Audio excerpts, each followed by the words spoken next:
Hi, my name is Susie Wolff and I am development driver of the Williams Martini Racing Formula One team.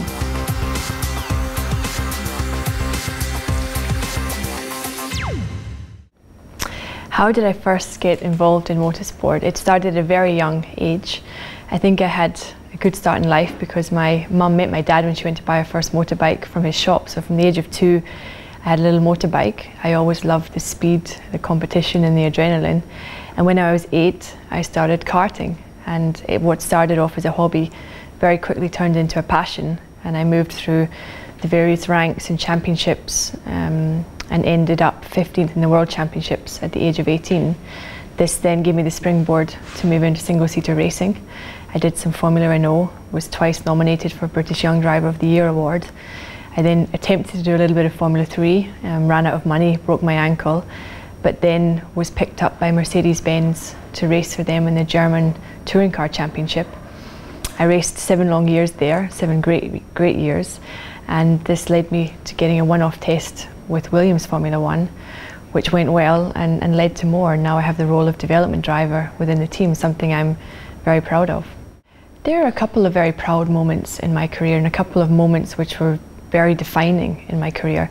I think the first was getting nominated for the British Young Driver of the Year award, because this got me noticed within motorsport by the right people. The next would have been being picked up by Mercedes-Benz to race for them. I think for any young racer or driver, it's being paid to race is the ultimate goal always, and to race for one of the best car manufacturers in the world, the Star, that was something that made me very, very proud. And of course, the third proudest moment was joining Williams Martini Racing. It was always my dream to get into Formula One, and to get the chance with a team like Williams was really a dream come true. What do I love most about motorsport?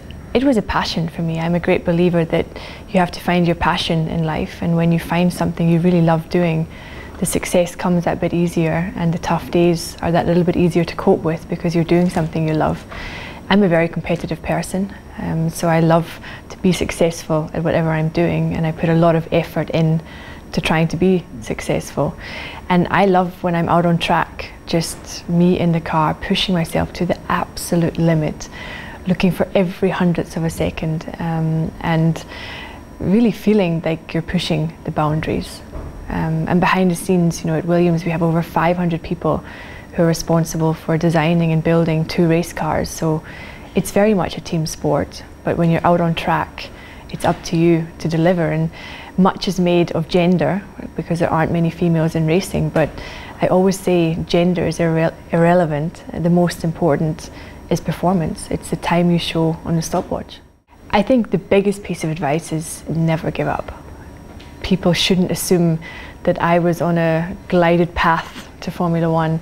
There was many ups and downs along the way, and unfortunately in racing there is only ever one winner, and I experienced more downs than I did ups. But I was doing something I loved. I never gave up. I stayed determined, stayed focused, and eventually my dreams and goals did come true. And that leads to the next piece of advice. Dream big. We've all got to have dreams, but make sure that you have a plan of how to achieve that dream, because a dream without a plan, it's just a wish. I'm incredibly proud not just to be British, but for the fact that so much of Formula One, although it's a global sport, is based in Britain. Williams is one of the best teams in Formula One with a very long heritage, one of the most successful teams in Formula One based on our history, a team that's fighting its way back up to the front where it belongs. And I'm very proud to be part of that. You have to imagine it was a very momentous day for me taking to the track at Silverstone for free practice 1, because as a British driver, driving in one of the most iconic British Formula One teams at the anniversary of the 50th Grand Prix at Silverstone, it was a very special moment, and seeing all the grandstands full of British flags and so much support, it's something that I'll remember for a long, long time.